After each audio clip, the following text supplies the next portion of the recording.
আসসালামু আলাইকুম, welcome back to my channel MS cooking house.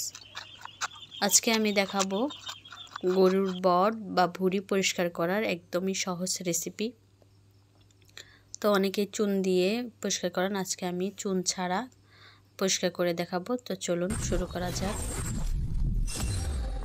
এখানে আমি গরুর বট নিয়ে নিয়েছি। তো এটা হচ্ছে একটু মোটা টাইপের গরুর বট। তো এটা খেতে কিন্তু খুবই সুস্বাদু। এরপরে আমি চুলায় কড়াই বসিয়ে দিয়েছি আর পর্যাপ্ত পরিমাণ পানি ফুটিয়ে নিয়েছি। তো ফুটানোর পরে এই বটগুলো ভুঁড়িগুলো কিন্তু চুলার মধ্যে দিয়ে দেব। কড়াইতে দিয়ে মানে 30 সেকেন্ডের মতো রাখবো, বা একটু 30 সেকেন্ড পর তাড়াতাড়ি করে উঠিয়ে এরকম করে ঘষে পরিষ্কার করে নিতে হবে।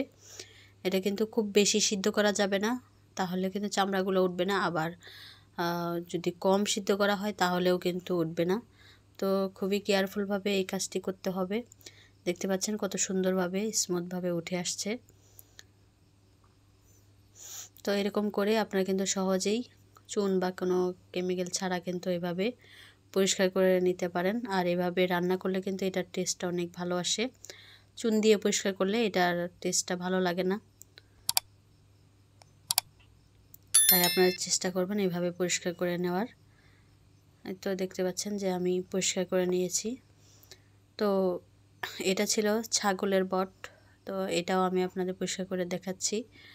আর আগের ভিডিওটার দুর্ভাগ্যবশত কিছুটা ডিলেট হয়ে গেছে। তো দেখতে পাচ্ছেন বটটা দেওয়ার পর মানে 30 সেকেন্ডের মতো রেখেছি, মানে কালারটা একটু চেঞ্জ হয়েছে দেখা যায়। ঠিক ওই পর্যায়ে কিন্তু সাথে সাথে তুলে নিতে হবে।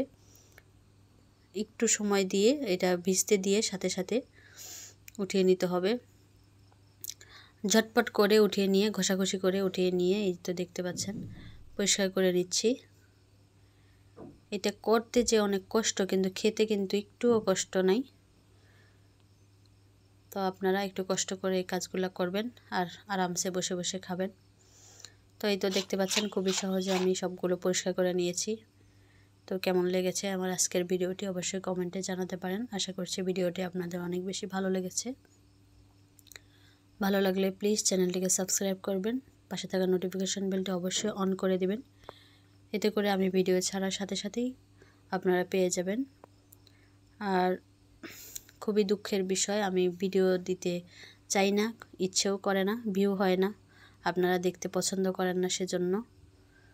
তো আপনারা যদি আমার ভিডিও দেখতে চান বেশি বেশি লাইক কমেন্ট শেয়ার করুন, তাহলে নতুন নতুন ভিডিও দেওয়ার উৎসাহ পাবো।